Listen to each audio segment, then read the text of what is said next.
Ladies and gentlemen, good day and welcome to the SG Finserve Q1 FY2026 conference call hosted by Equirus Securities. As a reminder, all participants' lines will be in listen-only mode and there will be an opportunity for you to ask questions after the presentation concludes. Should you need assistance during this conference call, please signal an operator by pressing star then zero on your touchtone phone. This conference call may contain forward-looking statements about the company, which are based on the beliefs, opinions, and expectations of the company as on the date of this call. These statements are not the guarantee of future performance and involve risk and uncertainty that are difficult to predict. I now hand over the conference to Mr. Shripal Doshi from Equirus Securities. Thank you and over to you, sir.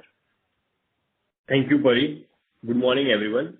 I welcome you all to Q1 FY26 earnings call of SG Finserve.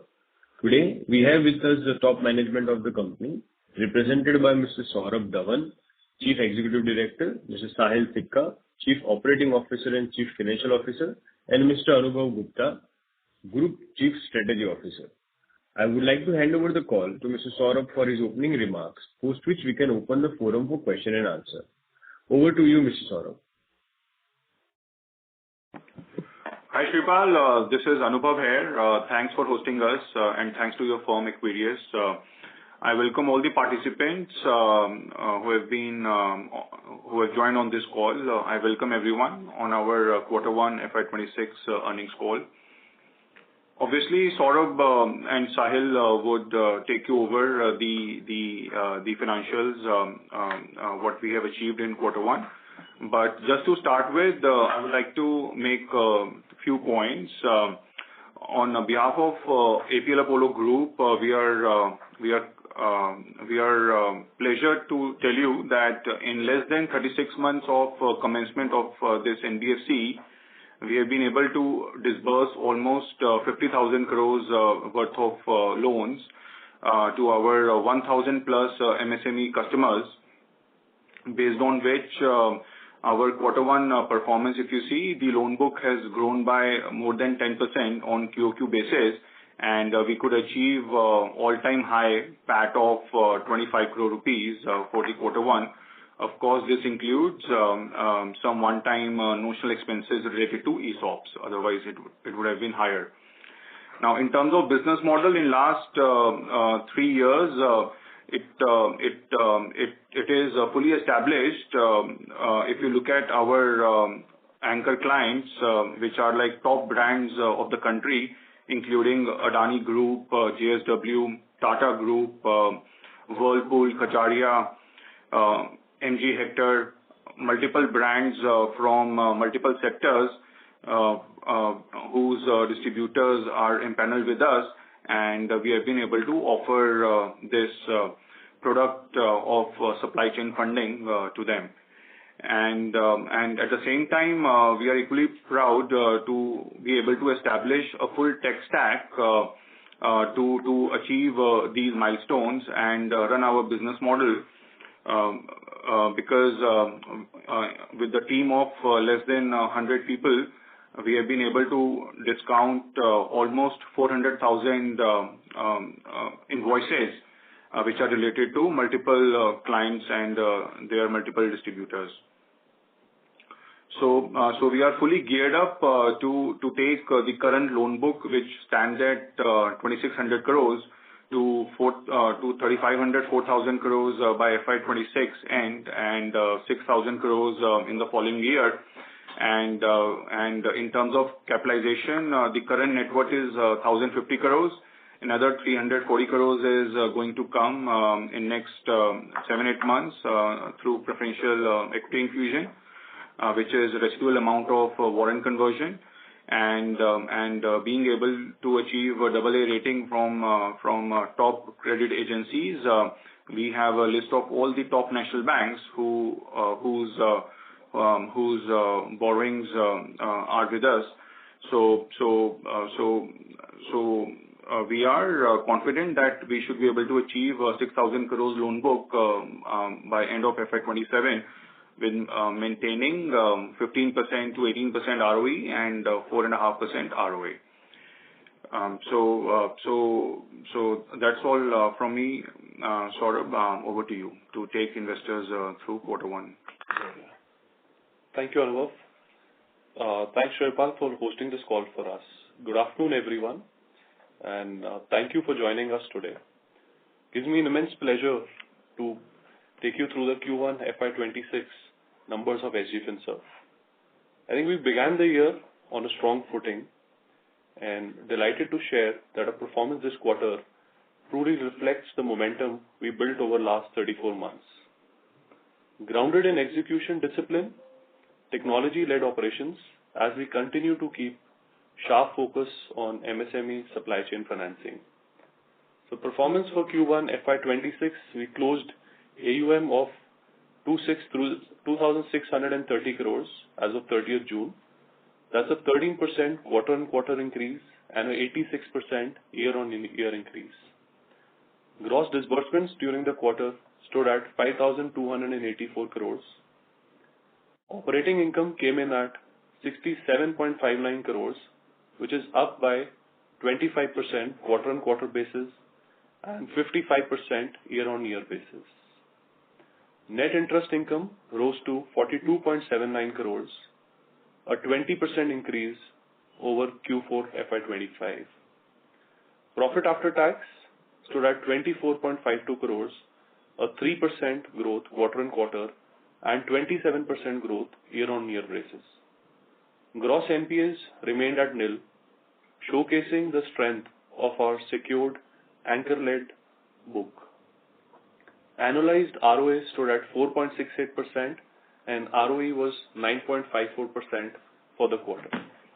These numbers reaffirm our conviction in this high-velocity, low-risk model tailored for MSMEs through supply chain financing solutions.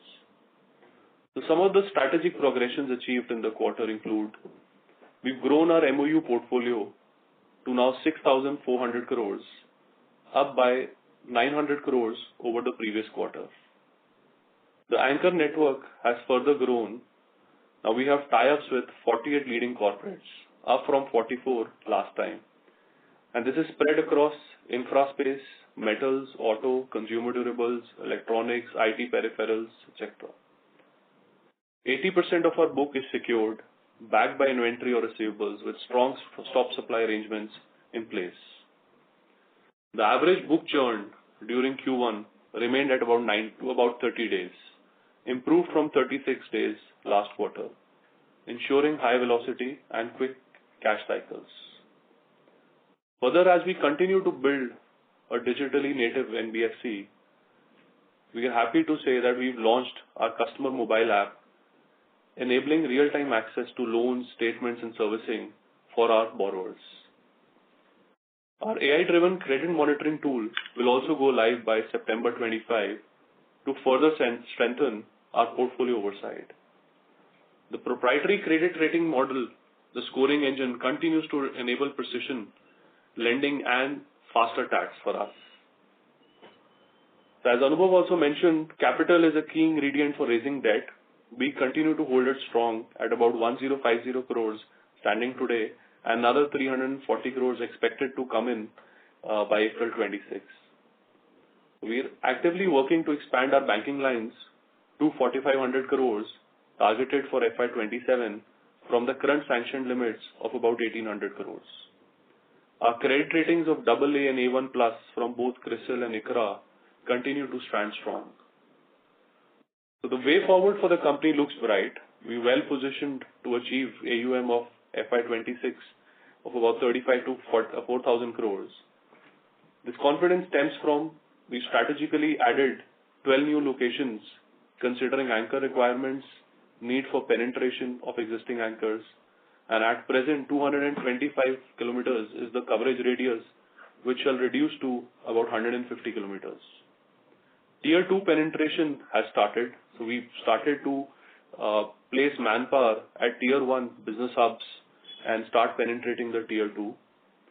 So deep anchor integration with existing MOUs of 6,500 crore and increasing further on month-on-month basis.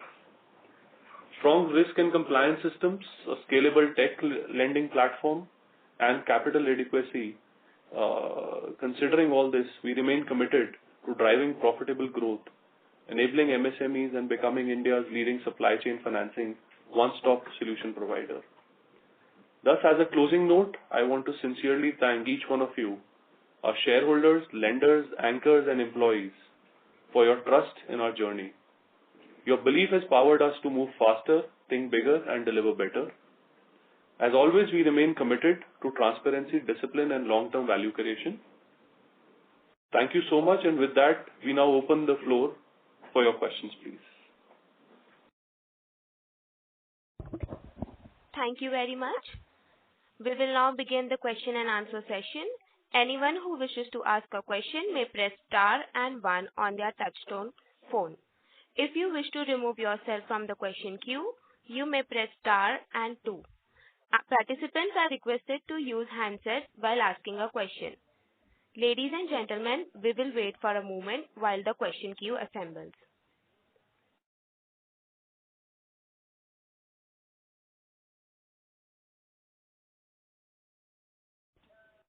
The first question is from the line of Rehan Syed from Trinetra Asset Manager. Please go ahead. Oh, yeah, good afternoon, team, and congratulations for a good set of numbers, and thank you for giving me the opportunity. So, sir, I have a couple of questions. First of all, on the P&L side, like your net interest income rose by 20% quarter on quarter. Yet PAT only grew by 3%. So, what were the key margin pressures preventing bottom line expansion in this quarter? If you just can elaborate more in this. Thanks, Rehan, for your question. The P&L, so there is a one-time cost of ESOPs, which is about 2.7 crores, which is taken in this quarter. And otherwise, the PAT would have increased and and there would have been a similar growth to NII. So there's a 2.7 crore cost of ESOPs, which is taken Q1.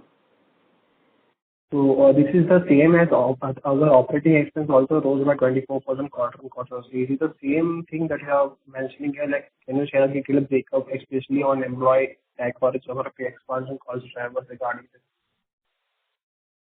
this? So employee cost has only increased by 10% quarter on quarter basis. It is there is a so that's the salary was about at 2.3 quarter. It has increased to 2.62 crores. There is a ESOP cost of 2.72 crores in Q1, and that is the reason the employee cost is on the higher side. Okay.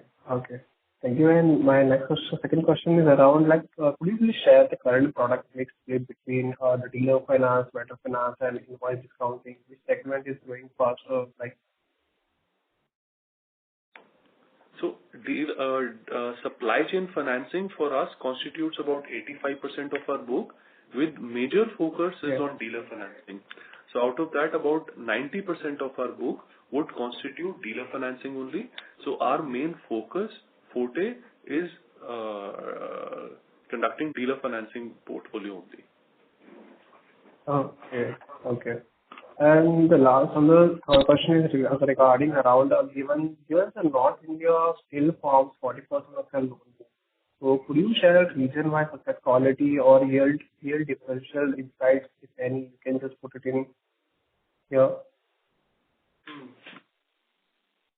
Sorry, Rehan, can you come back again with your question? Your voice is not clear, Yeah, sure. I'll repeat my question again. Sir, given North India still forms 40% of your loan book, could you share region-wise asset quality or yield differential insights, if you can just put in some insight or some light on that? Okay, so for the region-wise asset quality, if you see, South is our best performing portfolio, and we will continue to increase more locations there as well as elsewhere. Then second comes the North. Then lastly, West. Our asset quality overall remains in line with what we have achieved so far in previous quarters, and has not deteriorated any further. Our delinquencies in 0 to 30 and 30 to 60 are at similar levels as was there previously. 60 to 90 days, we do not have any delinquencies currently. Similarly, the NPAs across all the 4 zones are nil. Okay. Okay, sir. Thank you for your detailed answer and wish you all the best for coming quarter. Thank you. Thank you so much. Thank you, Rehan. Thank you. The next question is from the line of Vaibhav Mishra from Fine Light. Please go ahead. Congratulations, sir, on the decent set of numbers. So my question is regarding the growth that we had planned or anticipated for Q1.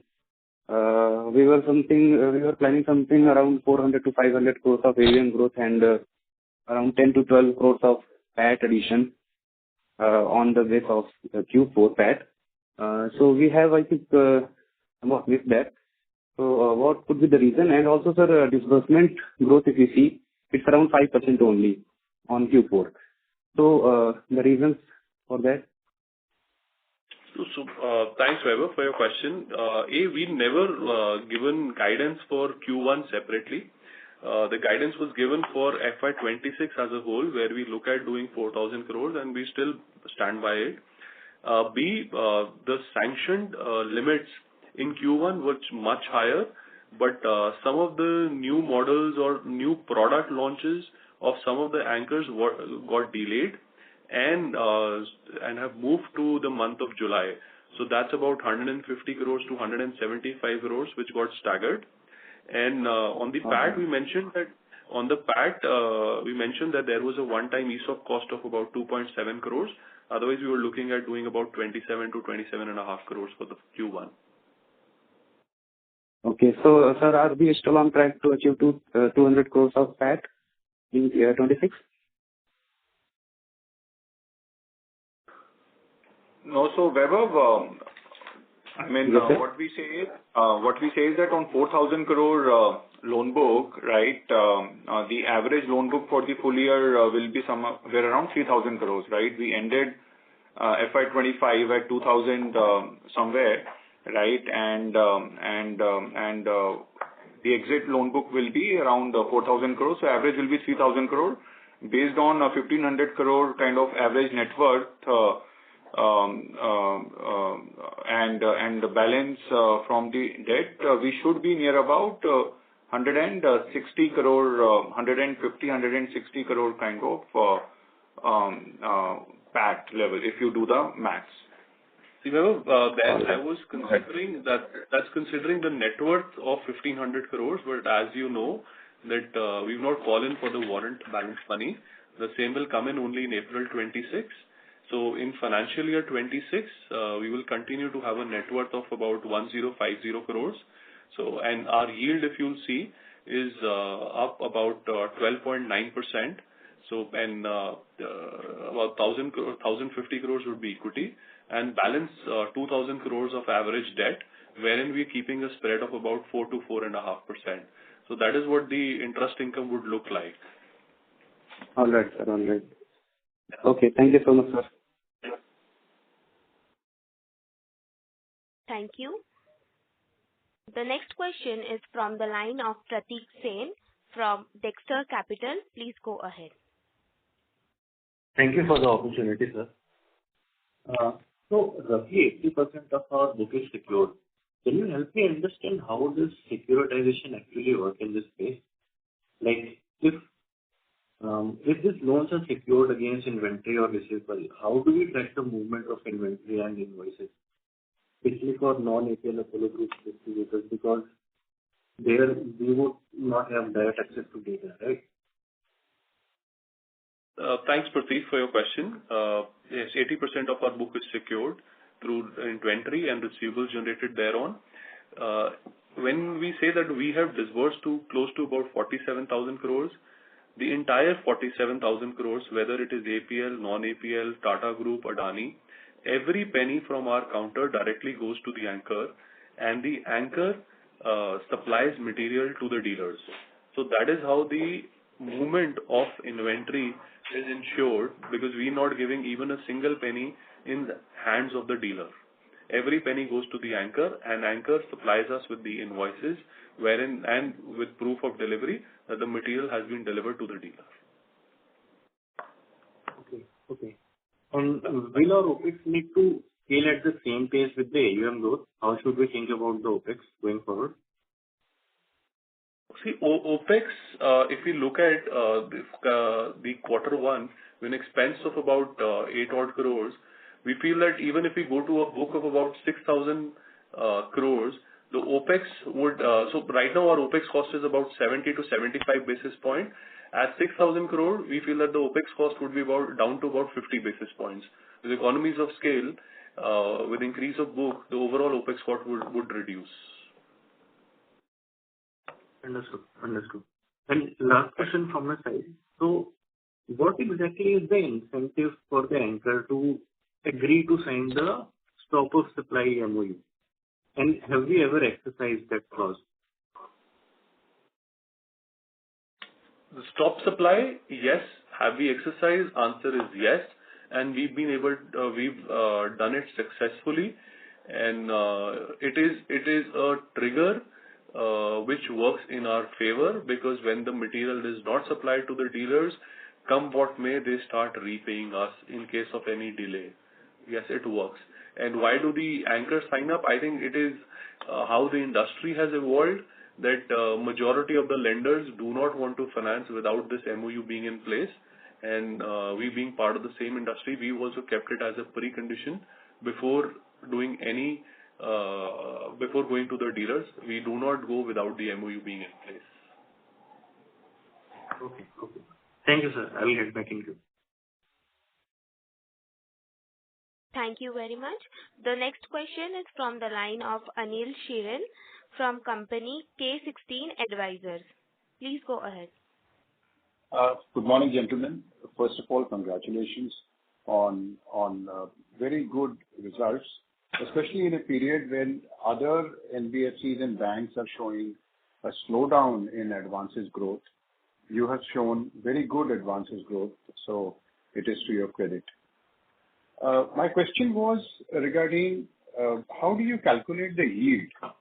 Because when I try to calculate, I take the average of the loan book as it existed on 31st March and on 30th June. I take the average of that and I divide the interest income by that average. I get a figure of 10.5% annualized, whereas the correct figure is, as per you, it is 12.9.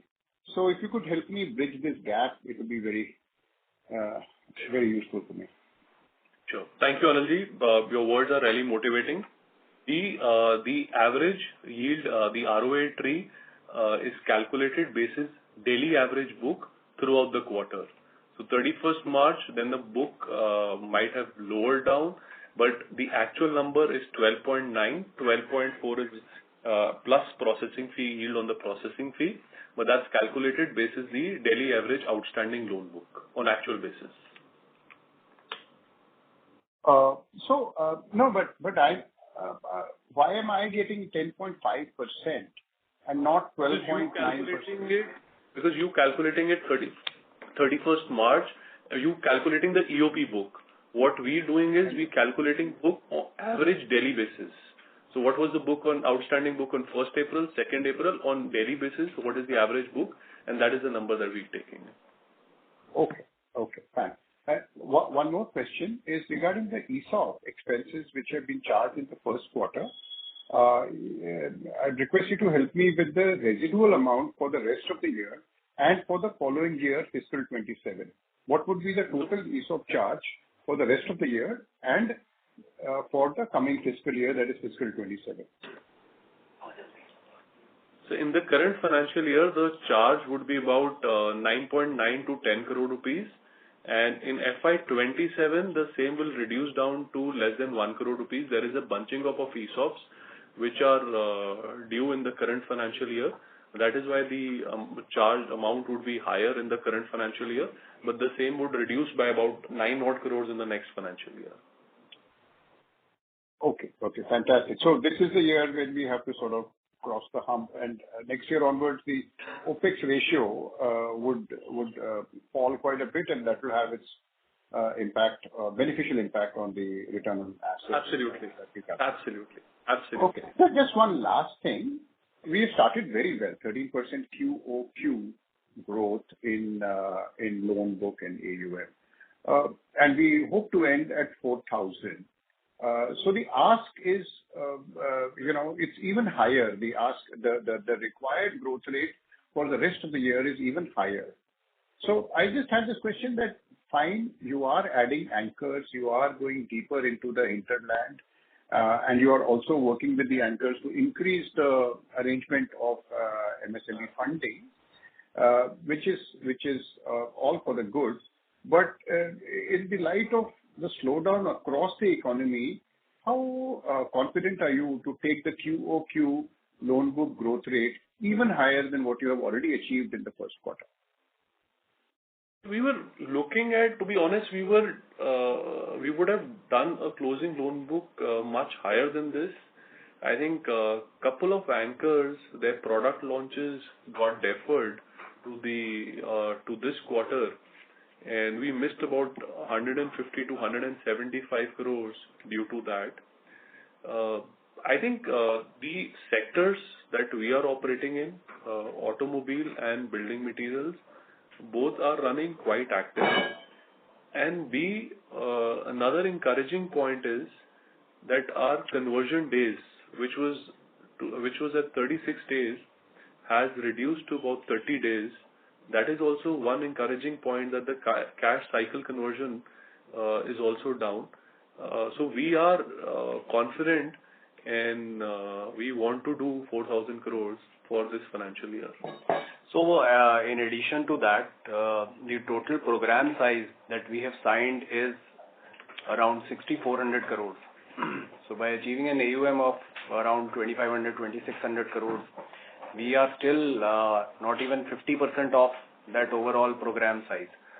Secondly, there are other anchors which are in pipelines from whom we expect a lot of transactions to happen, and that will, thus we are confident of achieving that number for which we have given the guidance. So the way I look at it, SG Finserve has 2 or 3 main advantages. But the biggest advantage is that you have a captive borrower base. Other NBFCs have to pay DSA charges, whereas you, due to the backing and due to your business model, are dealing direct. So you save on that. And the second is that you are so digital. Your OpEx ratio is modest, and it will remain modest.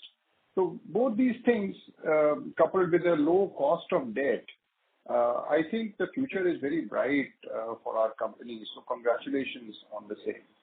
Thank you. I have no more questions. Thank you so much, sir. Thank you. Thank you. The next question is from the line of Akash from Mandip Securities.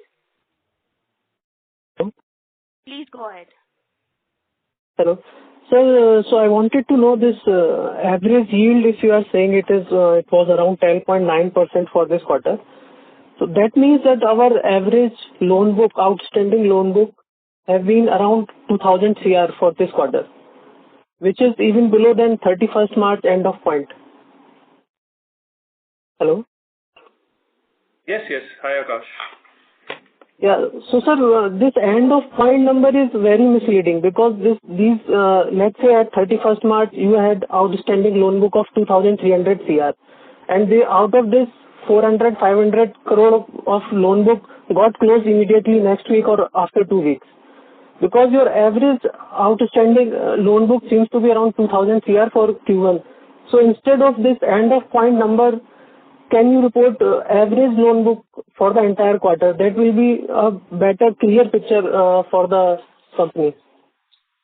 Sure, we will start circulating the average loan book numbers also. Yes, there was a dip. So average loan book is about 2,100 to 2,200 crores. And there were some investments also which we had withdrawn after the quarter, because there was a requirement on the loan book side. And but now the book is quite stable at Q1 ending. No, but sir, if this average yield you are telling 12.9%, does it include processing fees? Yes, 12.9 also includes processing fees, which has also gone up in the current quarter. Okay, then your average loan book was around 2100 CR, which is below end of point loan book of 31st March. So there was no net addition this quarter. So this end of point loan book, my point is this end of point loan book is very misleading. It does not reflect true picture. I would rather like to know average outstanding loan book for the quarter. That will be a true picture. So we'll start posting that. Yeah, that's all from my side. Thank you. Thank you. The next question is from the line of Arup Dure, an individual investor. Please go ahead. In the last quarter, you gave a guidance that when you reach 4,000 crore AUM by the end of FY26, monthly disbursement would reach around 3,000 crore, which is like 9,000 crore per quarter. And that implies a 1,000 crore quarter-on-quarter increase. But in Q1 FY26, the disbursement grew by only 200 crore. Okay. So could you explain the gap between the guidance and the execution, and any updated guidance you could share would be helpful. Thank you, Arunji, for your question. Disbursement has not grown by much. However, the guidance for the upcoming quarters remains intact. But I believe that the major point of looking at our book would be end of period book and the average loan book, then the disbursements, because the disbursement is a subset of how much repayments are received in the counter. We are allowing about 90 days to each of our borrowers, and sometimes during the off-season times, they can avail good 60, 65, 70 days.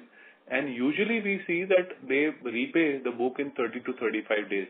Basis that we had given our guidance that the disbursement number would be higher. But I would request that we focus more on the EOP and the average loan book, which suggested by one of the other callers before this call. We would start posting that as well.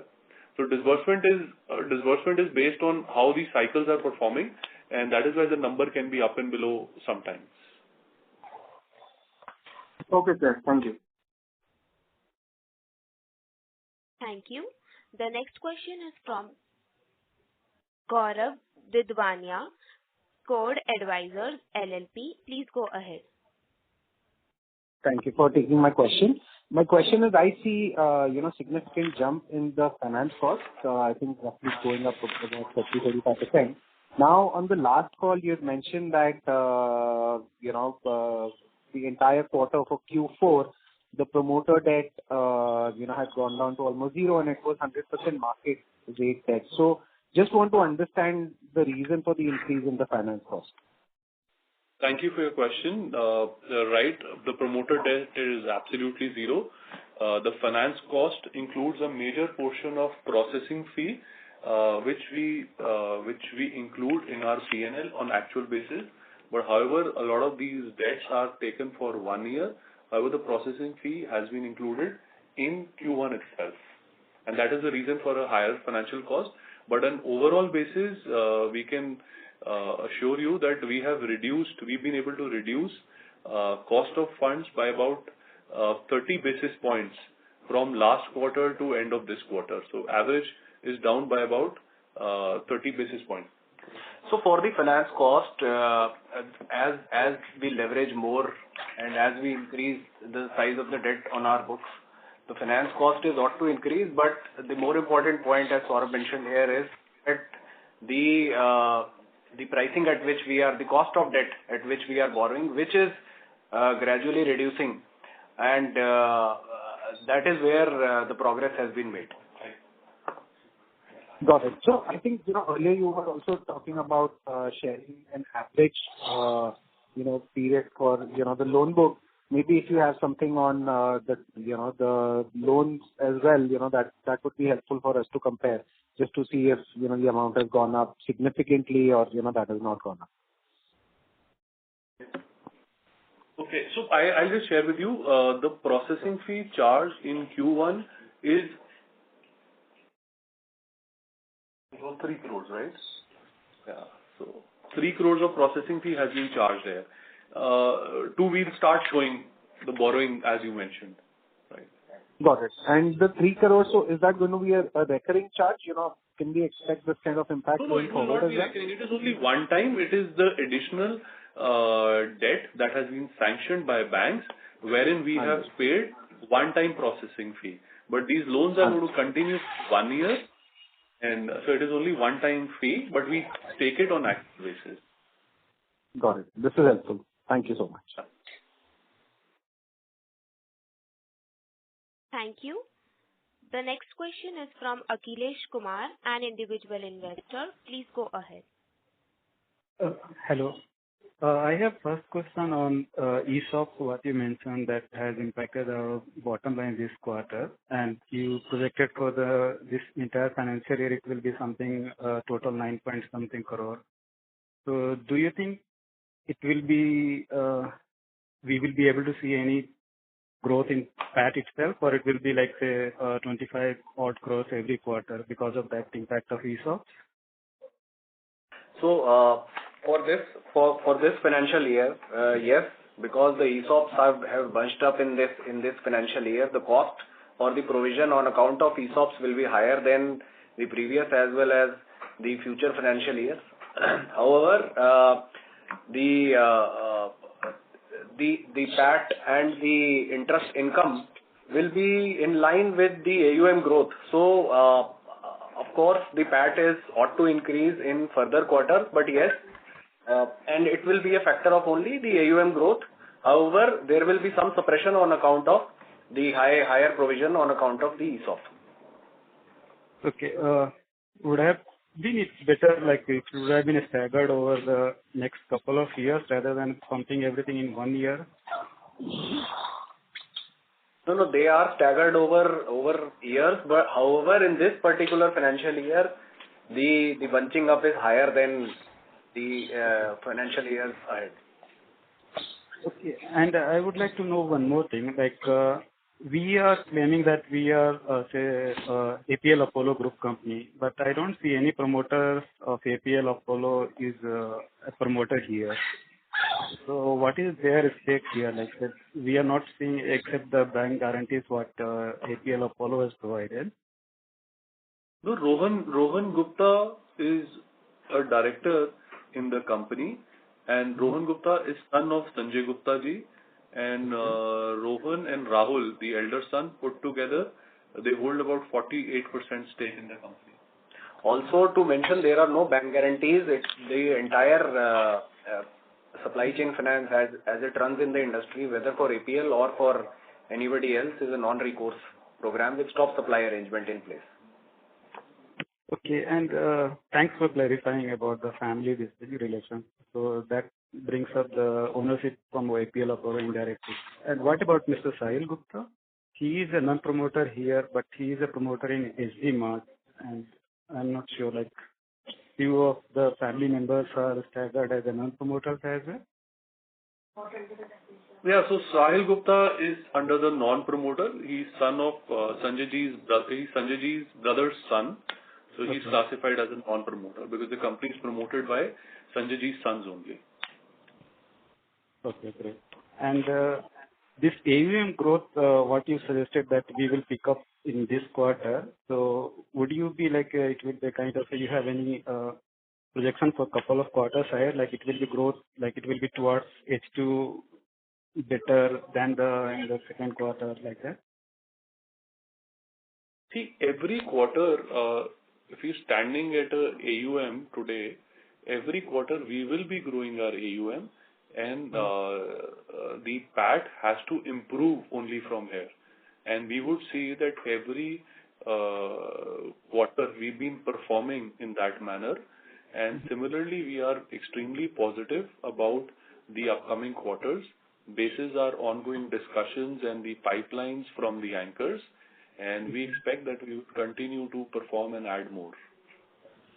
Okay. So at end user level, like say we are focused more towards construction industry where we are financing more as or automobile has got better percentage, and which like say they have got some kind of cyclicality, like in monsoons they have got impact and all. Can you guide on that? So we are more focused on building material and autos, as both the sectors for us continue to perform well. Cyclicality is there, but then there are upside seasons as well, which would include all the festivals and the quarter ends. So that is the reason the quarter ends, the push sales by the anchor, the book also for us rises at the quarter ends. But yes, there are cycles in place. Monsoons do impact, but there is enough liquidity available, and so the impact on our book, the quality of our book continues to remain strong. The demand also, the demand from some region might go lower, but as we are so well spread across the country, the demand from the other regions is able to cope up for the same. Okay. Percentage-wise, can you help on that from the construction and the automobile? So construction would be about 60% upwards, and auto would be about 20%. Okay, that's good. One last thing. In auto, what kind of financing we are doing for dealers? Like, I'm not very clear. So we finance the authorized dealers of the automobile companies to purchase vehicles, which would include commercial vehicles, passenger vehicles, and electric vehicles for their showrooms and for onward sales to the retailers. Okay. So we are funding the authorized dealers only. Okay. Not the manufacturers or the auto ancillary companies, but the dealers who are in. We fund the brick and mortar dealers which we see on the roadside. Okay. Got it. Thank you. Thanks a lot. That's it from me. Thank you. Before we take the next question, we would like to remind participants you may press star and 1 to ask a question. Thank you. The next question is from Shweta Padi from SBI Securities. Please go ahead. Yes, sir. Thank you for the opportunity. I just want you to give a more view on the competitive landscape. Since for last few quarters, the growth has been very good. Do you see the financiers which are not growing so much are coming into this dealer financing, or how's the competitive landscape? So when we do comparison with the peer, so we can compare, so we can categorize them into two parts. One part whom we compete, that is Tata Capital, Aditya Birla, Hero FinCorp. Valuation update करना Veritas और SKP. One is Tata Capital, Aditya Birla, Hero FinCorp, on which we are able to compete on the commercials part. However, since we are more focused on only the supply chain finance, we are sometimes able to win over some of the transactions when competing with them. However, on like-to-like basis, on commercial, we are able to compete with them. Secondly, there are other NBFCs who would be more focused on supply chain finance with good technology platforms like us. However, they are in the higher risk-taking segment and going in for higher yields than probably at which we are lending. So there are other NBFCs across the country, 3-4 other players who are there, who are probably lending at 16, 17, 18%. However, we are not in that range and we take a lower risk. So for none of our borrowers, when we compete, and if there is a multiple banking arrangement, we come across those NBFCs who have also lent to the borrowers to whom we have lent. So when we compete, yes, on the technology side, there are other players with whom we compete, but on the commercial side, we win over them. with larger players, we are able to compete on the commercial side, but when it is technology, we probably have better technology in place than them. But Shweta, I think the overall supply chain finance industry is so large that there is space for everybody, and the transition that I think everybody is seeing, that from the open-ended limits, which is cash credit, the bankers are more interested in extending close-ended limits like SCF, wherein we can monitor the end use of funds. I think the industry is too large for everybody to fulfill their needs. And all the loans that is financing are of secured nature or any type of collateral you are monitoring before lending those loans? So yes, some of our loans are backed by collateral, but as we mentioned, 80% of our book is secured by inventory and receivables generated. But when we take exposures more than 5 crores for a borrower, 7.5 crore plus, then we try and extract collateral. Yeah, thank you so much. Thank you. Thank you. Thank you. The next question is from Aryan Mehta from Mehta Investments. Please go ahead. Hello. Hi, Aryan. Yeah. Congratulations on the great quarter. Very impressed by the execution. I wanted to understand something around the moat. So we have onboarded some very large companies as anchors. So when you onboard the anchors, are you the sole supply chain financer for the anchor? I understand that the companies might have their own financing arms, but these financing agreements with the anchors, are they exclusive or no? So whenever we enter into an anchor-lender relationship, we probably are not the sole players who are present in their channel financing arrangement. There are other financial institutions such as banks, larger NBFCs, and other financial institutions who are already present and competing with us on the same. Okay. And so for these banks and other institutions, do they also have ERP integration and all of those things? So it depends on the kind of technology that these banks use. A particular anchor would not be having ERP integration with everybody, but only with players whom he thinks their system is more compatible with them. And I think that has been added to our advantage, that we've been able to penetrate because our integrations with their ERPs are more flexible and more user-friendly. So I think that has also been an added advantage than running it the basic brick mortar level. And that's why we mentioned that we've discounted close to about 4 lakh invoices through our counter. And if you look at SCF being done about 5 years back, each of this invoice was coming to the counter and then getting discounted won't have been possible. So I think the transition, the transformation that we've done, the ERP integrations being in place and all of these invoices getting discounted through the counter without any manual interventions, I think that's been one of the major USPs to penetrate these anchors. Okay, that's great. And so we have a very stringent criteria for selecting borrowers, right? They should have worked for the anchor for 3 to 5 years and should have majority business coming from them. So isn't this like a disadvantage when you actually talk with anchors that, we will only lend to a certain group of borrowers within you, but some other company might give access to a whole lot of borrowers with not such stringent criteria? I think, see, that is the basis of us doing business, which is protecting the bottom line.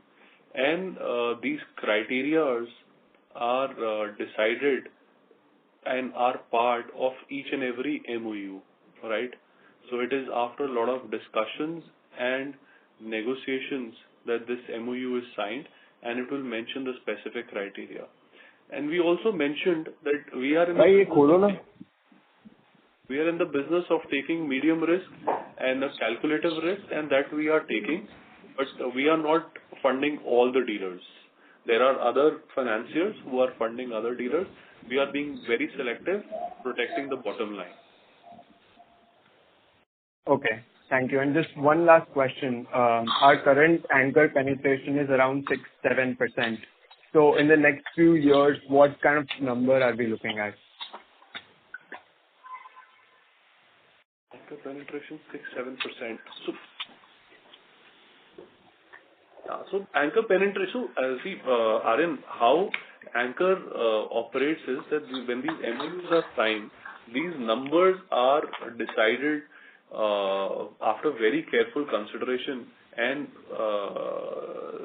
scaling is targeted both by the anchor as well as the financer. So that is the reason that we are also looking at adding. समझो आप आ रहे हो gate entry में से अंकी आप बाहर जते रहे हो सारे वाले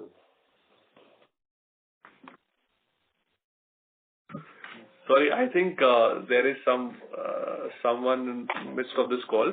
So Arun, as I was mentioning, the numbers which are taken in the MOU are taken after a lot of consideration both by the anchor and financier, and they are a target to be achieved in 12 to 18 months.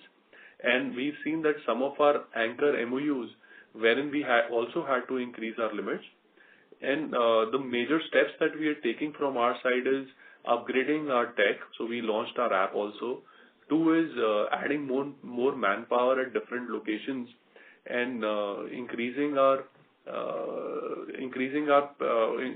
reducing the availability from 225 kilometers to about 150 kilometers, wherein we can target more dealers, more wholesalers of these anchors. And we look at increasing the penetration every day basis. All right. Thank you and all the best. Thank you. Thank you. The next question is from Manish Keela, an individual investor. Please go ahead. Yeah.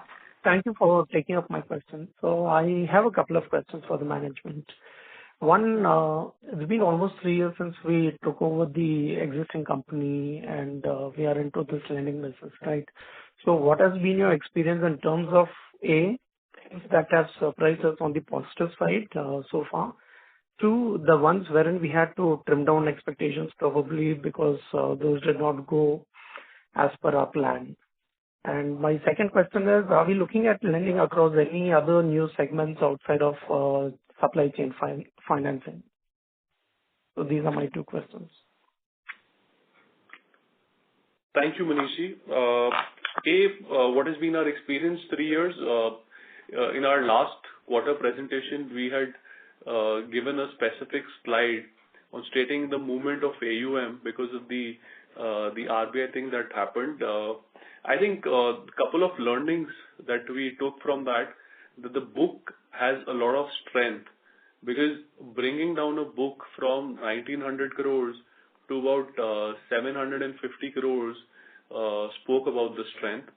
B, it was our suo moto step that we repaid all the banks without them asking for money, and that showed and has strengthened our relationship with all our financiers. And the same has been showcased that all of them, as on date, are back with us, and a lot of them have taken larger exposures than what they had before.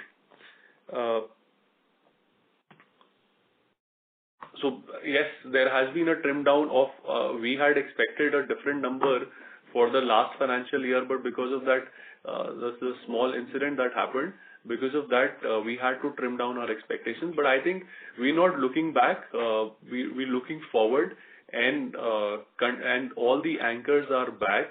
I think all of them have left the baggage behind, and we will continue to keep the same momentum and grow quarter on quarter basis. Sorry, can you repeat the second question? I think I've answered your first question. If you can help me with the second question once, please. Yeah. So my second question was, are we looking at lending across any other new segments outside of supply chain financing? So Maniji, key focus is on supply chain finance. Yes, 15 to 20% outside supply chain finance, we continue to look at that and look at new products also, majorly on the cross-sell side, because now we've got a large customer base, and we look at what are the other products that are being availed by them and how we can probably do a collateral-backed loan against property and look at other products which we can cross-sell after there is a definite track record of the borrower with us. Thank you so much. Thank you. Thank you. The next question is from the line of Aryan Mehta from Mehta Investments. Please go ahead. Hello. Sorry, I just had one follow-up question. So when we say that the anchors work with multiple banks and other lenders, what kind of number could we estimate? So for example, maybe they work with 3 or 4 banks and a couple of other lenders. So is there some number which I can estimate? So Aryan, it depends on anchor to anchor, how many financiers they want to deal with. The larger the anchor would be, the number of financiers would be more.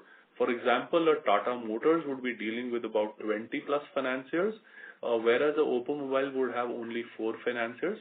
So it would be dependent on the anchor to anchor. But what we want to state is that the need is so much that even if I am the last entrant into Tata Motors, we've been able to add a book of about 300 crores over last 3 months. That means the need of such a large anchor having 20 plus financiers and a 21st person coming in has been able to add 300 crores only in last 3 months. So the need of supply chain finance is the demand for supply chain finance is extremely high in the industry. Great. That is very helpful. Thank you. Thank you, Arun. Thank you. The next question is from Sumit Jain, an individual investor. Good afternoon, everyone. Good afternoon, everyone. Thanks for the opportunity. My question is regarding sales commission expense in March 24, which is approx 3.18 crores. I wanted to understand to whom does it, what is the nature of the sales commission, and what is the amount of sales commission in financial year 24 and 25?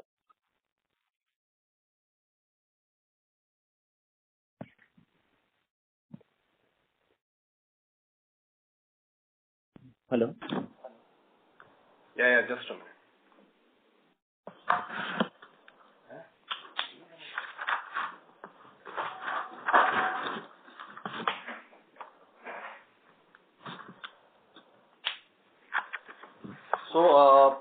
So for the sales commission expense, some of the transactions we do jointly with other lenders as well in the industry. There are other players, and if the same have been sourced by them, we probably have to pass on some of the income to them as that commission for the sourcing that they have done. But you see that has reduced. In this quarter, it is only 9.45 lakhs. It was in FY24 that was on the higher side, and FY25 it is only 78 lakhs, and in the current quarter it is only 9.45 lakhs. So that tie-up was there initially. Okay. As I understood, this has been paid in March 24 for the sourcing of clients, for the sourcing of customers from other banks or NBFCs. Yes. But that has reduced. Now in March 25, it was down to about 78 lakhs, and in the current quarter it is only 9.45 lakhs. Thanks. No more questions. Thank you so much. Yes.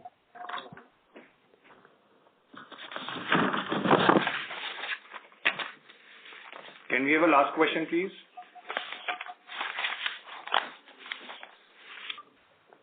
Thank you. The next question is from Tushar Verma from Big Shot Investment Private Limited. Please go ahead.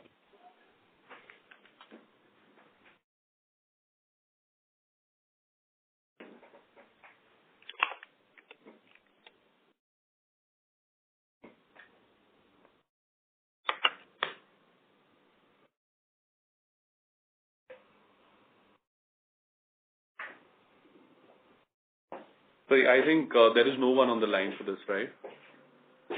Yeah. Oh, sorry. Actually, my line is mute, sir. Am I audible now? Yes, Tushar, you are audible. Yeah. Sorry. Thank you for the opportunity, sir. My question is, like we have guided for 4,000 crore AUM for FY26 and 6,000 for FY27, but we report yield based on average daily outstanding loan book.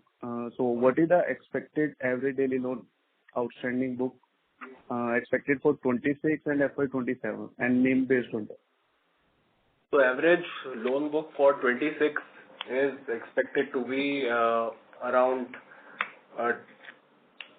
2,900 to 3,000 crores, and average loan book for the next financial year is expected to be around between 4,800 to 5,000 crores.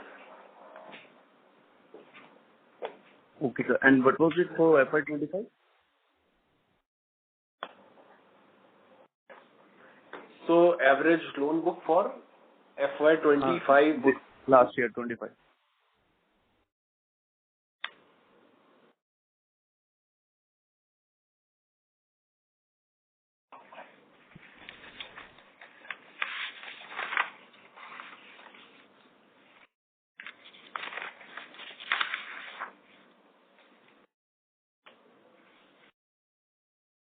So Tushar, we just take a couple of seconds. Okay. It was about 1,300 crores. 1,300 crores. Okay, sir. Just one remaining part. NIM based on this average loan book for FY26 and 27. That's all from my side. So we expect a yield of about 12.25% to 12.5%, and our cost of borrowing would be about 8.25%. So we will be making a spread of about 4% on the debt-laden book. The equity portion in 3,000 crores of average book would be about 1,000 crores of equity, and when we do 5,000 crores, the average equity position would be about 1,500 crores. Okay. Thank you so much, sir, for the clarity. Thank you, sir. Thank you so much. Thank you. The next question is from the line of Parit Jain from Lucky Securities. Please go ahead. Hello, am I audible? Yeah, you are. Yeah. Thanks for the opportunity, sir. I just wanted to know what are the other sectors other than automobile and construction that we are looking at, maybe in terms of like industries that have a large database that we can tap once we can saturate the automobile and construction market, construction sector. We probably are diversifying across sectors. Now, when you come to building material space, we have tied up with players across the industry, such as APL Apollo was the initial one, then JSPL, Sham Metallics, etc. When Tata Blue Scope. When it comes to automobile, there are players which are already displayed. Apart from that, we are growing in IT and peripherals. Then we have tie-up in the mobile segment, and that is what. So for some of the sectors, we are little cautious. For example, in the paint segment, that industry has become very competitive with new entrants. So we are very cautious in that. We deliberately didn't go ahead and tie up, although there were some options available with us. Then in the cement space, that is also little competitive and the landscape is little different. We are little jittery on that space as well. However, we are also expanding in the wires and cable segment with tie-ups with Polycab, and we are doing with others as well. So I think consumer durables would be an additional space that we're looking at.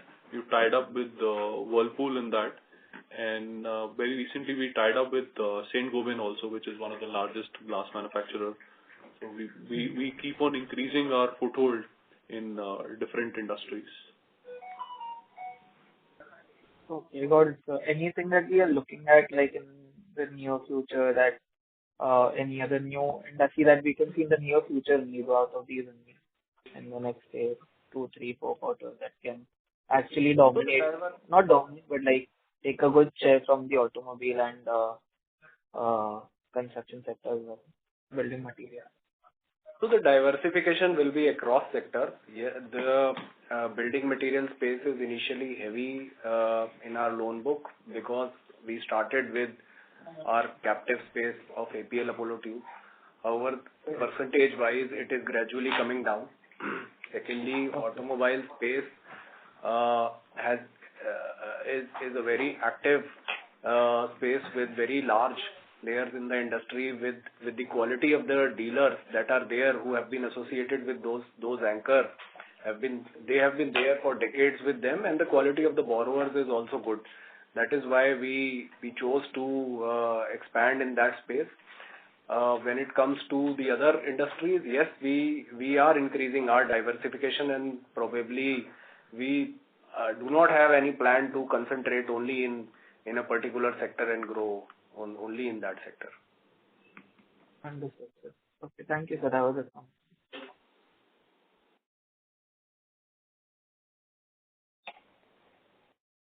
Thank you.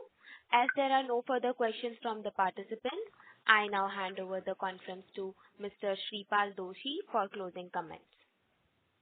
Thank you, Pari, and thanks to all participants for being there on the call. And thank you to the management of SG Finserve for giving us the opportunity to host the call. Thank you all and have a good day.